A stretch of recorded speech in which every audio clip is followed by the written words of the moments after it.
में ये 1 number point होता है अल्काहिल।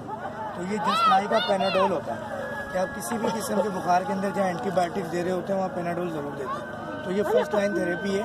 हदीस शरीफ के मफ़हूम में है कि ये 1 पॉइंट 70 से ज़्यादा बीमारियों में इस्तेमाल होता है। असल में होता ये है कि आपकी बॉडी के अंदर जितने भी खून के मामलात हैं, जितनी भी बीमारी के मामलात हैं, तो वो सारे खून की वजह से कि ब्लड आपका अच्छा है तो आपके सेल को एनर्जी मिल रही है, तो आपको वो ऑर्गन, वो टिश्यू, वो सिस्टम अच्छा काम कर रहा है। और जितने भी तरीका इलाज है वो ब्लड पे ही जाके काम कर रहे होते हैं। तो हम क्योंकि वो हदीस शरीफ के मफ़हूम में कितना अच्छा है तुम में वो शख्स जो तुम्हारा हिजामा कर तुम्हारी पुश से फासिद खून निकाल लेता है और तुम्हारी पुश को हल्का कर देता है। तो ये फासिद खून का मतलब होता है फसादी खून। तो अगर किसी की साइकेट्रिक डिसऑर्डर हो या कोई भी हवाला हो तो बड़ा अच्छे रिजल्ट है इसका।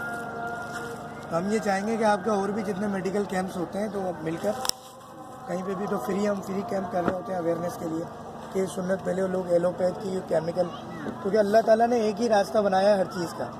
इसमें चाइना वाले तो आग से करते हैं ना, वो डाल देते हैं। असल में पहले आग से किया जाता है। असल जो सुन्नत है ना वो मना है, वो ये है कि सीन से करना, मगर वो उस दौर की बात है जो वैक्यूम नहीं था।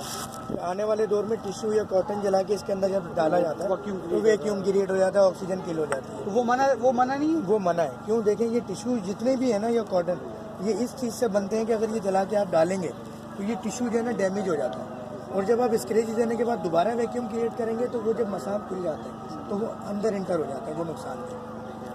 सहूलत आ गई है, बना दी। अब ये वैक्यूम मशीन है तो ये बड़ी आसानी का सारा मामला हो गया।